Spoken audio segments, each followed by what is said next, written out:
Bonsoir à tous. Laurent Noé, responsable académique de la formation dans l'Académie d'Aix-Marseille et par ailleurs IAIPR de mathématiques. Évidemment, le programme est bien fait puisque deux hommes à la tribune, même si c'est pour une petite minute pour moi, pour parler des stéréotypes de genre. Néanmoins, c'est vraiment bien fait puisque les deux personnes précédentes étaient deux femmes pour parler des mathématiques, dont une IAIPR de mathématiques aussi. Donc bravo à la grande organisation. Et nous faisons tous partie de ceux qui connaissent une table au sud et depuis ce matin, tout le monde sait que c'est un bon restaurant à Marseille. Quelques éléments, puisque Pascal Huguet, faisant partie de cette belle académie, est déjà intervenu quelques fois, dont une fois devant des cadres de notre académie, justement, et un témoignage pour avoir été de ceux qui l'ont écouté et qui sont allés avec le nouveau bâton de pèlerin qu'il nous avait confié dans les classes de mathématiques, puisque tel est le rôle de l'inspecteur, et puis d'essayer de distiller quelques informations de ce type-là. Et il est vrai que le gros problème, et ça conduira à ma question, c'est que chacun de mes interlocuteurs, chacun et chacune de mes interlocuteurs, niait absolument, tout comme je le niais moi-même au départ, l'influence qu'il ou elle pouvait avoir dans la construction ou l'entretien de ces stéréotypes, et ce qui n'est pas la moindre des difficultés quand nous parlons de ces choses-là. Pascal Huguet nous avait appris qu'en Corée, il y avait des parkings pour les femmes aussi et autres bizarreries du genre. Donc c'est vrai que la question, moi, qui vient et puis qui a aussi émergé de tout cela, c'est que finalement, de ce mal, on pourrait avoir une réponse curative immédiate qui serait la falsification généralisée, puisqu'il suffirait dans certains contextes d'exprimer le fait que la performance que l'on va mesurer est insensible au genre. Bon, ça serait un premier moyen. Est-ce que de façon un peu plus durable, préventive, je ne sais pas comment il faut le dire, il y a des éléments liés à l'école, parce qu'évidemment on pourrait tous se réfugier derrière la société qui va changer, mais qui seraient envisageables. Est-ce que, j'imagine, vous avez déjà réfléchi à ces pistes, est-ce que vous pouvez nous en livrer quelques-unes? Alors, effectivement, c'est la grande question. Merci. Bon, il n'y a évidemment pas de baguette magique. Ce que l'on observe le temps d'une expérimentation n'est pas nécessairement à coup sûr efficace, je dirais, dans la vie hors du laboratoire ou du quasi-laboratoire quand on va sur le terrain scolaire. Je pense qu'on est sur des inductions probablement de courte durée. Vous pensez bien, vous le savez, que ces stéréotypes installés en mémoire depuis si longtemps ne vont pas partir définitivement simplement sur la seule connaissance que nous livre l'enseignant d'une insensibilité en réalité de telle ou telle activité à des différences de sexe. On peut essayer de falsifier le stéréotype, il y a fort à parier qu'il va revenir très très rapidement. En revanche, ce que l'on peut s'efforcer de faire, et que l'on ne fait toujours pas, qui est à notre disposition à un niveau très haut, c'est de voir venir, je n'ose même pas dire revenir, dans nos manuels scolaires, des modèles de réussite féminins, pour commencer. Parce que sur ce mode d'implécitation, on peut obtenir des résultats avec des enfants qui, sans grand discours, découvrent naturellement que tel résultat en chimie, tel résultat en mathématiques, tel résultat est associé à une figure féminine. Or, vous le savez bien, nos manuels scolaires font presque exclusivement référence à des talents masculins. Et donc, au fil du temps, naturellement, le cerveau fait son travail, il finit par associer durablement les deux, maths, physique, chimie, etc. Tout ça. Alors bon, on a des contre-exemples, hein. On a Marie Curie, on nous bassine, mais c'est le bon contre-exemple qui permet de confirmer la règle générale, science va avec masculin. Donc l'autre chose, c'est de veiller à interroger et accorder la même attention en mathématiques aux questions posées par les élèves masculins ou féminins. Je m'explique, la sociologie de l'éducation a montré depuis fort longtemps que l'enseignant de mathématiques, classiquement, sollicite plus souvent les garçons que les filles par rapport au problème qu'il vient d'exposer, à la leçon qu'il vient de donner, répond plus longuement à ces questions. Donc il faut s'interroger, ce qu'ont fait les anglo-saxons, pour découvrir qu'à temps de présence équivalent dans la classe, on enseigne un tiers de plus aux garçons. Ce n'est pas rien. Et ça, alors là, pour le coup, c'est quelque chose qui passe évidemment à l'échelle individuelle, totalement inaperçu. Comment voulez-vous capturer ces dynamiques? Il ne faut surtout pas attendre, malheureusement, que les enseignants se disent Là, quand même, j'ai un peu forcé. La prochaine fois, je m'intéresse davantage aux filles, non, parce qu'on a l'impression que, bon, en plus, dans ces dimensions stéréotypées, la prise de parole est peut-être, en effet, pour les raisons que j'ai proposées tout à l'heure, un peu moins évidente pour les filles que pour les garçons. Une petite minute encore peut-être, une remarque et une question. La première, c'est que j'ai cru apercevoir dans la salle l'auteur d'un cri « Sauvons les garçons » qui justement mettait en valeur ce que vous avez dit dans la fin de votre intervention, c'est-à-dire que quand on regarde les résultats, effectivement, les filles réussissent bien mieux que les garçons. Il ne s'agit pas ici de mathématiques, mais de résultats globaux avec un taux d'accès, par exemple, à un diplôme d'enseignement supérieur qui est nettement au-dessus. Donc cette remarque-là, en se disant qu'on est en train de parler d'un phénomène très particulier et que ce stéréotype de genre est sur certains aspects contrebalancé ou pas dans certains secteurs par d'autres types de stéréotypes, ou le stéréotype inverse d'ailleurs dans le genre, à la faveur des filles. Et la question, c'est que plus généralement, dans votre étude autour du contexte, qui est quand même le cœur de vos recherches, vous, pour faire écho à un propos de tout à l'heure, vous, dans ce que j'en ai compris, mettez l'intermédiaire du contexte entre finalement la compétence et la performance. Je vous ai entendu dire souvent que c'était la performance qu'on mesurait et que la compétence, justement, c'était par inférence qu'on essayait de voir ce qu'elle était, mais c'est la performance que l'on mesurait.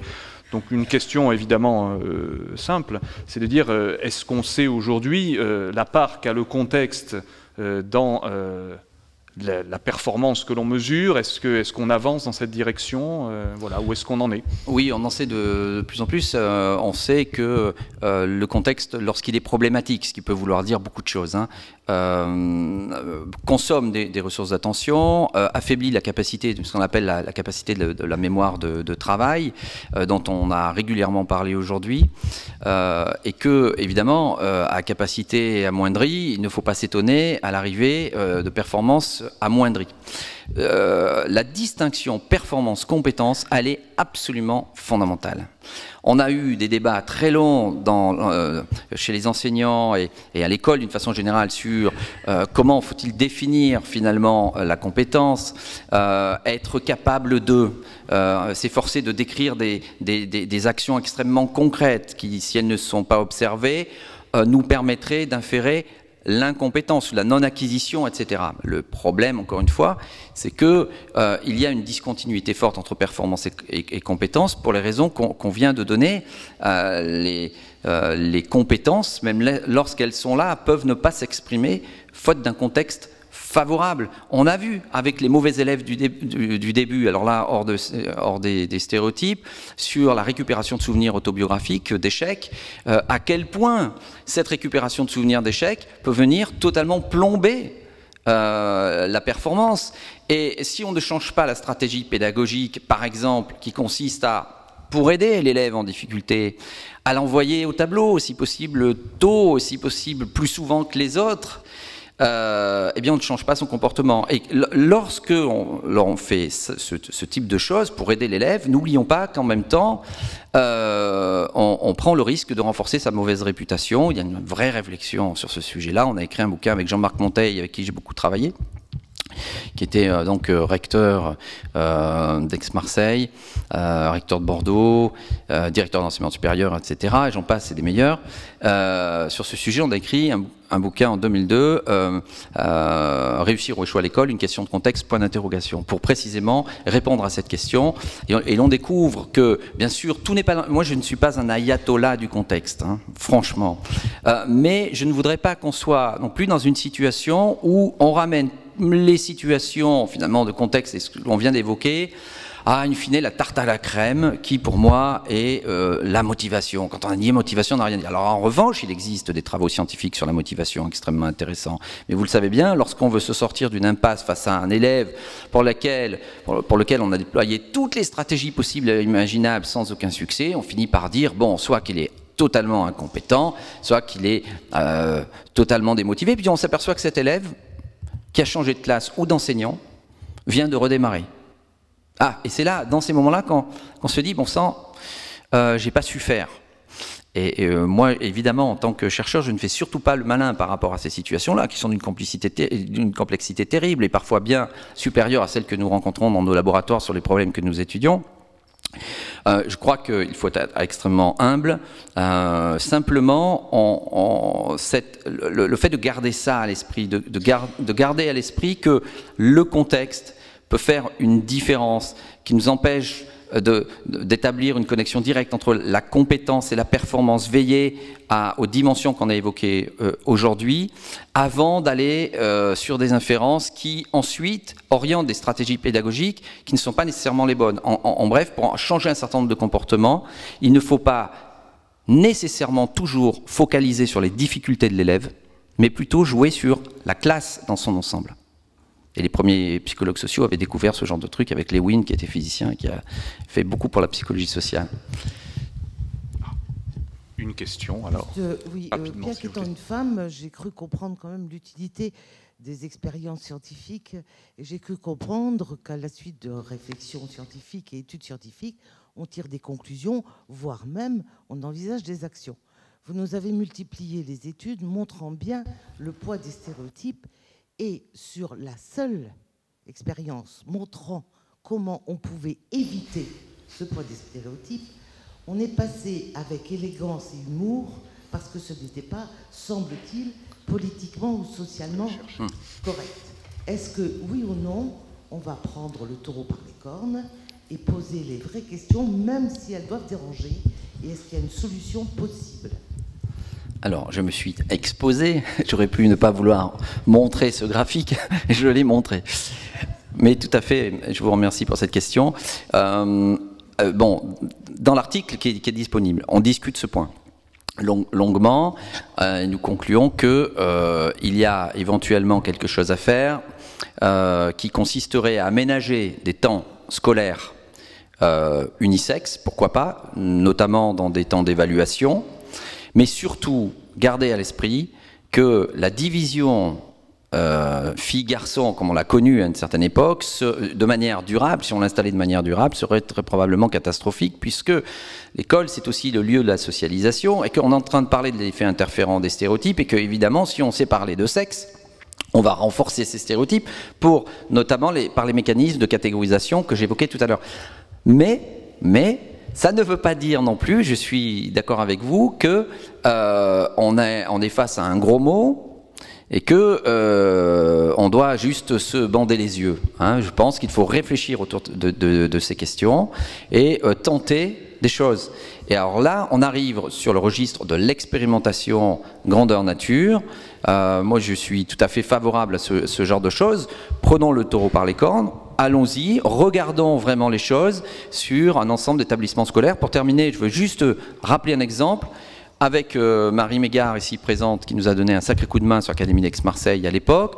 On a fait une recherche grandeur nature sur 16 établissements scolaires, sur des milliers d'élèves, pour savoir si le niveau d'excellence de l'établissement avait des effets en retour positifs ou négatifs, donc des effets pervers sur l'auto-évaluation. Et on sait que l'auto-évaluation détermine en partie également la performance. Et on a découvert que plus on cherche à insérer les élèves dans des établissements prestigieux, et plus ces mêmes élèves développent des sentiments négatifs au niveau de leurs auto-évaluations. C'est-à-dire qu'à niveau de compétences équivalentes, un élève scolarisé dans un établissement très sélectif développe un sentiment plus négatif vis-à-vis de lui-même que ce qu'il ferait plus naturellement dans un établissement plus hétérogène. Donc ce n'est pas tout à fait rien, on réfléchit sur la disparition de la carte scolaire, sur ce que signifie cette disparition, sur homogénéité, hétérogénéité scolaire. Et là on est en train de dire, attention, y compris aux parents d'élèves que nous sommes, nous cherchons naturellement à insérer nos enfants dans les meilleurs établissements, mais il y a des effets pervers qui avaient été trouvés dans 46 pays, rien n'avait été fait en France. On l'a fait en France. Non seulement on a montré que ces phénomènes-là étaient absolument présents chez nous, mais en plus on a trouvé le mécanisme explicatif. Un dilemme affreux, puisque Cécile Dehaene et Mme Gouin me disent que c'est terminé, et Alain Mercier demande la parole. Alors, tu avais demandé la parole. Tu as 30 secondes, Alain. Il n'y a qu'à toi que je peux me permettre de dire ça. Que ça. Depuis 30 ans, on étiquette certaines zones sensibles, prioritaires, d'excellence, etc., sachant que tout le monde pense que ça veut dire le contraire. Est-ce qu'on n'a pas un effet semblable avec ce phénomène? Vu les résultats, j'ai l'impression que oui. Et il y a un certain nombre de travaux qui montrent que ça fonctionne très mal, et plutôt à l'envers. comment ça se fait que personne n'en tient jamais compte? En tout cas, est-ce que vous pensez qu'on peut être face à des problèmes du même type? Je vais oser vous demander 30 secondes pour répondre. Oui, vraiment très très vite. Ma réponse, c'est la suivante. C'est que dans ce domaine-là qui est très important, les travaux ne sont pas suffisamment encore organisés. Ils sont disparates, les méthodologies sont très différentes. Et les travaux ne sont pas si nombreux à être publiés dans ce domaine-là. Or, nous avons besoin de fonctionner sur ces thématiques-là comme nous le faisons au plan scientifique habituel, c'est-à-dire prenons le taureau par les cornes, allons-y, regardons vraiment, publions, comparons les études avec ce qui se fait par exemple chez nos collègues à l'étranger, en Europe ou ailleurs dans le monde, et décidons.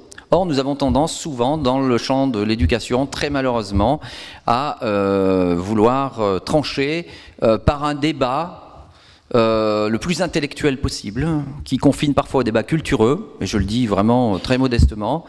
Où sont les données? Où sont les données pour savoir ce qu'il faut faire finalement? Je ne dis pas que tout est dans les données, mais je dis que sans les données, on ne peut pas s'en sortir très longtemps et on est condamné en tout cas à reproduire, à refaire les mêmes erreurs lorsque c'est le cas. Merci Pascal Huguet d'avoir apporté un peu de complexité à cette affaire et des perspectives.